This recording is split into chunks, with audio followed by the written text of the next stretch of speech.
At age 23, I opened my first salon in Cabanatuan City, Nueva Ecija. With an initial capital of 30,000 pesos, I bought an existing salon that was about to close down. This became the first branch of Orange Blush Salon in October 2003. Today, we have 21 salons all over Luzon. But as the business continues to grow, there's still a lot to learn as an entrepreneur. That's why we thought of coming up with this TV program. The goal of the show is to actually inspire and motivate aspiring entrepreneurs in establishing their own businesses. I am Joby Linsangan Moreno, and this is Beauty and the Biz.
They're icons in their own right, after blazing a trail in their respective spheres of business.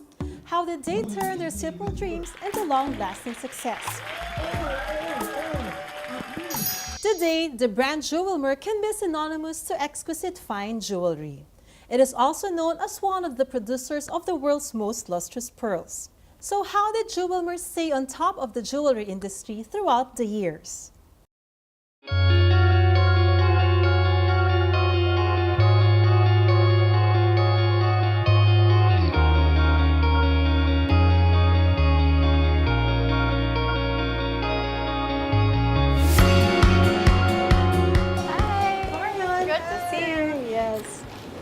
Nice to be here. Thank you for coming. Thank you so much for having us. You have an amazing, amazing style. Oh, I'm glad you liked it.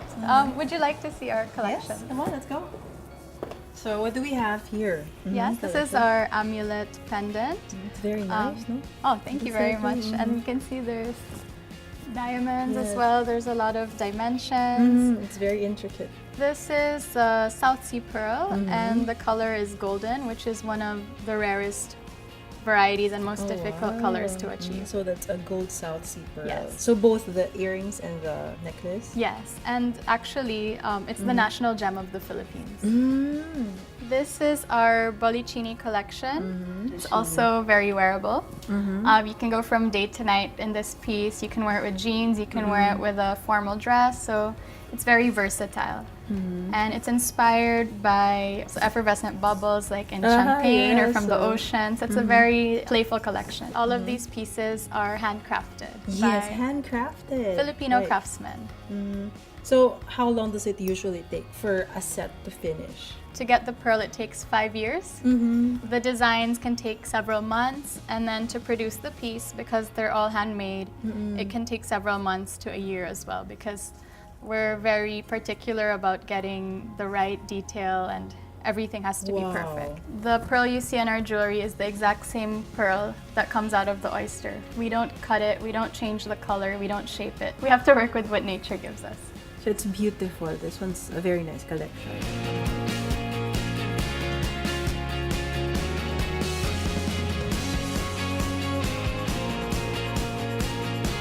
This is our mother and child collection.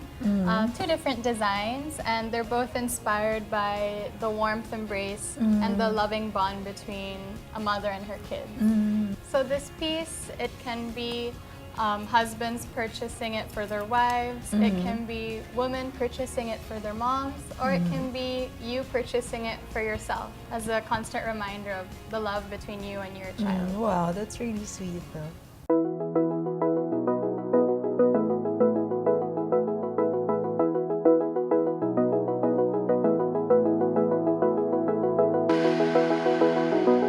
how about this one, no? Because this looks exquisite. Yes. This is a strand, and it's made up of, this particular one is 11 to 13 millimeter pearls. And to make a strand, you have to match the pearls on several factors. So the shape, the color, the size, the luster, they all have to come together. So sometimes to complete a piece like this, because you really have to find the right pearl, it can take 10 years. Who usually are your clients, no? Who buy this jewelry? Our type of client is someone that really has seen a lot of things and they're looking for something very unique and very luxurious and something that has a story behind it as well. We're actually very proud to use the term made in the Philippines because it can stand for making things of great quality. 40 years of uncovering treasure.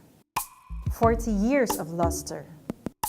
As they hit their 4-decade mark, international luxury brand Jewelmer unveils a radiant new universe. So how does it feel to be in the business for 40 years now and thriving? We're very grateful for the support of our clients. We wouldn't be here without them.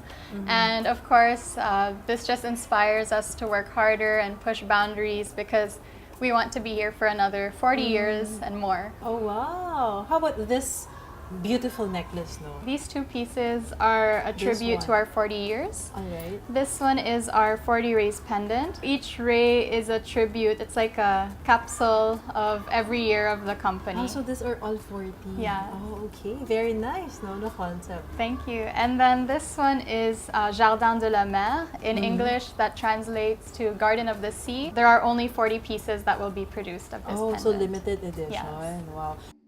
Founded in 1979 by French pearl farmer Jacques Brenelec and Filipino entrepreneur Manuel Cojuangco, since then, Jewelmer has constantly been inspired by the rarity of the golden South Sea pearls. Today, it continues the grand tradition of pursuing innovative design and sustainable luxury. The main product of Jewelmer, is the gold South Sea pearl. So tell us more about it. Our company is fully vertically integrated, meaning we handle every part of the process. So that's from growing the food of the oyster, growing the pearl, designing the jewelry, making the jewelry, and selling the jewelry. Oh, wow! And in that beginning part of the process, to harvest the pearl, that takes up to 5 years. 5 long years? Yeah. For just one pearl For one pearl per oyster, yes. And 5 years, 377 steps. And if any step is done wrong, it's irreversible. So you'll only see the effect of what you did 5 years later. Oh my, really? Yes. And then on top of that, even if we do everything perfectly, what we do is only 50% of the equation. The rest relies on Mother Nature. Yes. Our farms need to be in places that are very pristine and protected, far from too much civilization, so that the water is very pure. You have to have the right water temperature, the right acidity, the right presence of food, many factors. Oh, wow. So something like a typhoon can completely disrupt all of those elements. What makes Jewelmer more precious as a brand is its family-centered company model. So let's talk about the history, how the business started, and tell us more about your father who founded the business, of course. We're a proudly Filipino company started in 1979 by my father, a French pearl farmer, and Filipino businessman, Mr. Cojuangco. We're present in 14 locations currently in the Philippines and in over 15 countries internationally. And we specialize in fine jewelry, particularly the rare golden South Sea pearls. So you're running a family-owned business, no? So how difficult or how easy it is to be working with a family? We're very grateful, actually. The whole company is like a family. Out of the company, over 80 of us are second generation now, and the parents are still part of the company. Yes, they still make the major decisions. Yes. Our divers, their children are now our marine biologists. Oh, wow. So in the Philippines and in the world, it's very rare to find that loyalty. So yes, it's really great.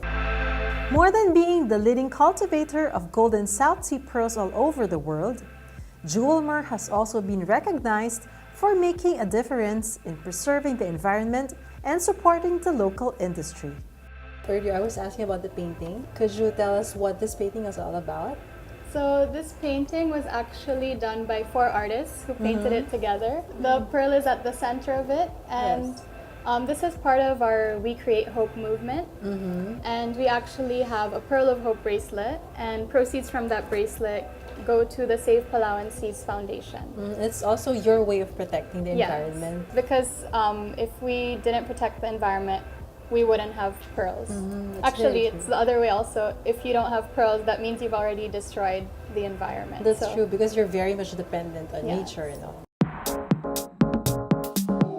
So let's talk about the trend. So what can you project in the future? Generally, with our designs, we try not to follow trends so much. We really believe in the designs of our designers. So we push what we believe is something that's going to be modern but still relevant in years to come. There's always a story behind every design. We're very proud of what we can produce, and we want to show the world that we can produce very beautiful things, and the Filipino quality is world class. So finally, would like to ask you if you have any tips or advice to aspiring entrepreneurs who would also want to get into this kind of business, the jewelry business. I'm sure it can be challenging sometimes to separate family from work. We've been very lucky because our principals, they're very open to change. They've always had the mindset of innovating and moving forward. And then for my generation, my advice is to always listen to what the previous generation has to share. That's very true, because they're the reason that the business is where it is today. I think in any business, whether it's the jewelry industry or another creative industry, the number one tip I would give is you have to have passion and dedication. Whatever you do, even if in 5 years you might not see the results, if it's something you really love, then eventually you might get rewarded for it. So the things I usually carry around with me is a flask, so I'm always hydrated and I don't have to buy plastic water bottles. I have my phone, so I'm always connected. My business cards, because you never know who you might run into. And this is actually made by Jewelmer. It was a limited edition piece made with golden mother of pearl. And of course, my Jewelmer pen. Want to know how the King of Talk earned his crown? Learn the ropes from no less than Tito Boy Abunda himself. Up next on Beauty and the Biz. Fast Talk with Tito Boy. Sige. Beauty or success? Beauty. With beauty, success will follow. Amen to that. Exactly.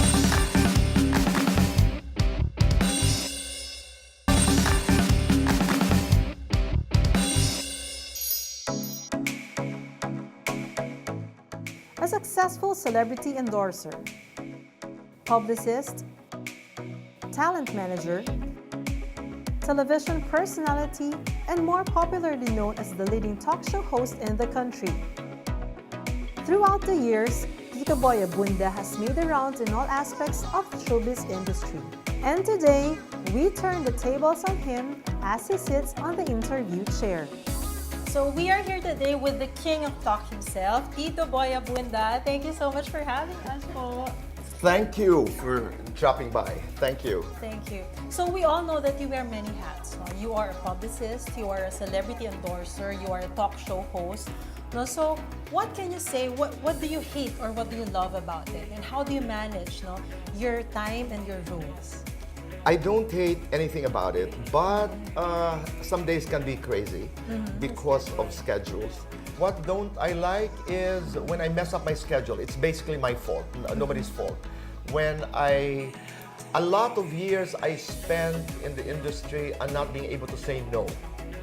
What I love most about my job is I'm able to do what I love the most, talking, speaking, and interviewing, and asking questions, answering, doing this. I am at my happiest, I am at my safest when I am in this space. So, but I'm both honored and humbled to be sitting beside you Thank today, you too, no? Jolie. Yes, but I would like to know, I'm sure the viewers would like to find out, no? How does it feel to be on the other side? This time you're the one being interviewed. I'm a teacher. I know what it is to ask questions and I know what it is to answer questions. So when you are in a conversation, you blur the lines. In my classes, I teach my students when to be dominant and when to be passive, when to listen, when to stop. So we interchange roles as we do conversation. So it's basically just like being part of a dance. So when you ask me the questions, I will just answer and listen, although I have very long answers. Believe it or not, Tito Boy entered the showbiz industry wanting to be a celebrity artist. Has it always been your dream to become No. a celebrity, or did you plan on becoming a talk show host? This is my whole story. No, the short of the long story is that I didn't know what I wanted to be when I was a child. I come from very, very poor beginnings. My father was a conductor of a bus company. My nanay was a public school teacher for 41 years, 11 months, and 2 days. Nanay wanted me to be an accountant, tatay wanted me to be a lawyer. I didn't know what I wanted to be. I talked too much. Siguro sabi ng tatay ko, you will make a good lawyer. Nanay wanted me to be an accountant because she was exposed to the people in the Philippine National Bank. She thought that if I worked in a bank, I would become one of the owners of the bank. Tatay passed away. There, I realized I had a dream. And my dream was to give Nanay the best life. I didn't know that I wanted to get into television until being a publicist brought me to many jobs, one of which was being consultant of a major television network, where my job was just to assess, comment, critique. And one day, the great Bobby Barrero raised the idea of, why don't you appear on cam? And that somehow started it. Did I always want to be a talk show host? I didn't know, I didn't verbalize it. I did a lot of jobs. I sold encyclopedias, fire extinguishers, I sold shampoos. If you consider theater a showbiz, then, you know, I started my showbiz career proudly at the Metropolitan Theater. When it comes to interviews, Tito Boy always seemed to have the right words to say. And this forever changed the talk show landscape on television. You know, when I was starting on television, I had this friend who loves me dearly to this very day. So I was doing very well as a publicist and as a talent manager. So when Bobby offered me the job, he told me, boy, don't even try television. You're doing very well. One day, you're going to be a president of your own marketing firm or your advertising agency. Nagtaka ko. Sabi ko, why are you telling me this? Sabi niya, I don't want you to go through pain. It's difficult to be in the public space. So he said, I have a number of reasons why I think you shouldn't even try to do on-cam job. Number one, sabi niya, hindi ka masyadong kagandahan. Number two, you're gay. And number three, you have an accent. Waray ka. May mga pagkakataon, there are times when, you know, my E becomes E and O becomes O, and people just laugh, you know. I would be lying if I tell you, Joby, that I wasn't affected. I thought about it hard, and I said, what my friend was telling me were true. I'm gay, I am not Miss Universe material, and I have an accent. Pero I told my friend, what if I use these points to make it? What if I become different because of the weaknesses that you're pointing out? Believe me, I watched all the interviewers in the world, from Larry King to Barbara Walters to Oriana Fagliacci, to the greatest names in the interview business. I watched shows, I read books, I watched people. I did everything I could to learn the job. There are a lot of challenges. It was not easy. I didn't know then, and I could not verbalize then, that no one has the right to define you or to define me. And no one has the right to steal your happiness and your dreams. I decided to change into ripped jeans because if I don't do my job well, at least I tried showing some skin. Tito Boy Abunda pays it forward as he holds public speaking workshops to hone and help others. And as a man of influence, he uses his stature to advocate responsible use of social media and technology for communication. Would like to know, Why would you go into the public speaking business, and what's in it for you? Is this your passion from a long time ago? I was doing a lot of things. I was lecturing, I was speaking, I was getting a lot of invitations to do commencement exercises, graduation speeches, all sorts of speeches. Pero I wasn't conscious about labels, that I was a public speaker. Until a couple of years ago, I was invited by the Asia Professional Speakers Congress in Singapore to keynote the conference. That changed my whole perspective.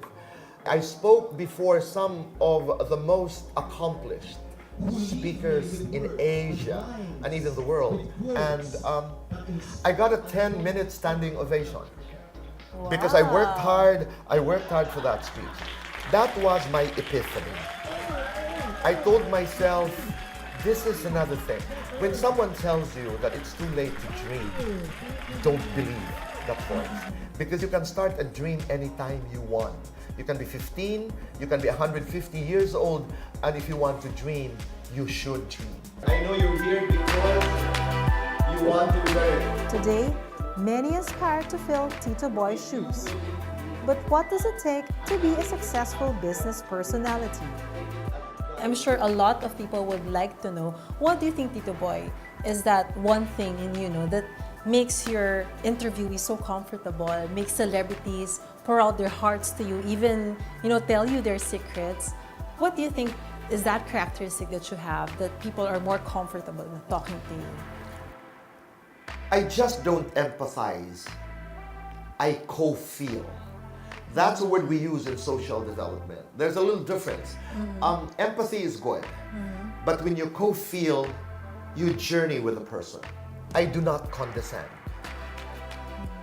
I honor everybody's story. When I sit in front of a guest, in all my years as an interviewer, I have never had the intent of putting down, embarrassing, humiliating.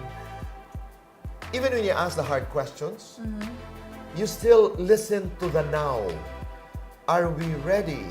Because an interview is not just about exposés. An interview is about a conversation between or among people.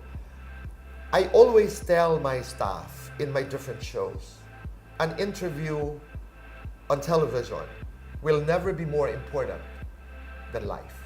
Great Barbara Walters, every time she was asked before, what was the best interview you did? She used to say, the next one. Always look forward to the next one. You can be a master of many and a jack of all trades. You just have to put in a lot of hard work. Thank you so much. And this one's for the books because I'm so excited and nervous at the same time because for the very first time, this is the biggest interview of my life and we'll be doing Fast Talk with Tito Boy. No? Sige. So are you ready, Tito Boy? I am always ready. First question. Okay. Day or night? Night. Lights on or lights off? My lights on. Money or happiness? Happiness. Beauty or success? Beauty. With beauty, success will follow. Amen to that. Exactly. Who is your greatest mentor and why? My mother. Because I will never forget what she told me when I used to join declamation contests. Boy, even before a contest begins, you are my winner. Soundtrack of your life and why? I've been to so many places in my life because I'm a traveler, because I'm a wanderer. I've never been afraid to travel. I've never been afraid to go to unfamiliar places and spaces. Places that are dangerous, places that terrify me, because in there, magic happens. I don't want to spend money. What does it take to be a star speaker? Don't go away. Beauty and the Biz will be right back. You have to be very conservative.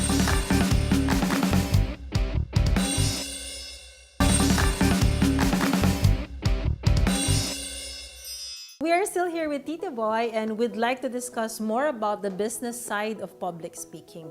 Now, Tito Boy, what could be the greatest lesson that you've learned now in running this business of public speaking?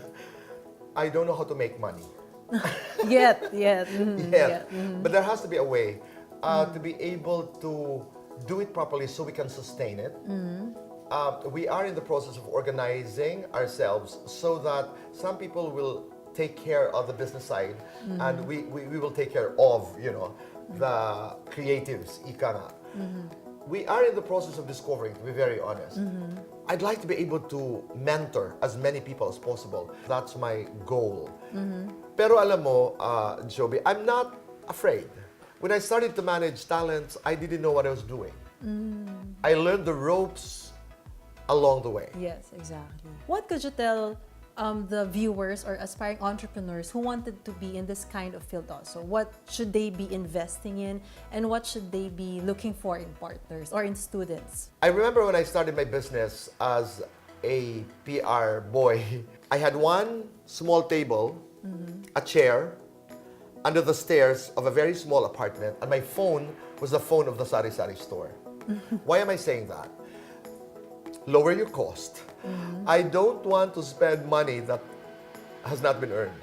Projection is important, but you have to be very conservative so that you're able to rise after a failure and move to the next class. Yes. You only take calculated risks no, as an entrepreneur. Extremely calculated. Good for you. That's what good entrepreneurs do. What could be the important work ethics that you could possibly consider for one to become a successful public speaker? I go back to the origins of public speaking, the oratory. For you to be able to achieve rhythm and harmony, it has to come from the heart. Yes. And why do you speak before a public? That's very important. You speak before a public because you'd like to be able to inspire, you'd like to be able to motivate, persuade, educate, entertain. You have to know your purpose. Work ethics is no different from the work ethics of everybody who works, in an office. Be fair, be respectful, be diligent, be generous, be honest. So finally, would like to ask 5 years from now, how do you see Tito Boy Abunda and your public speaking plans? I hope I have that physical building. It's white. It has 2 classrooms. It has an office. It has small rooms for one-on-ones. It's a beautiful building. I don't know where it is. It should be somewhere south. I don't know how it's going to happen. But like many things in my life, I didn't know how they happen. And 5 years from now, even before it happens, I say thank you. So finally, before we let you go, we'd like to know how a Tito Boy Abunda would say beauty and the biz. You want me to do it right now? Beauty and the bees. Wow, thank you! That trademark Tito Boy's voice now. Thank you so much for Maraming your salamat. time now. It takes a lot of hard work and sacrifice to be at the top of your game. But more than hard work, it takes a whole lot of heart to last and make a difference in whatever field of business we choose to be in. Once again, this has been Joby Linsangan Moreno, and I hope that you have learned a lot with this. And this has been Beauty and the Biz.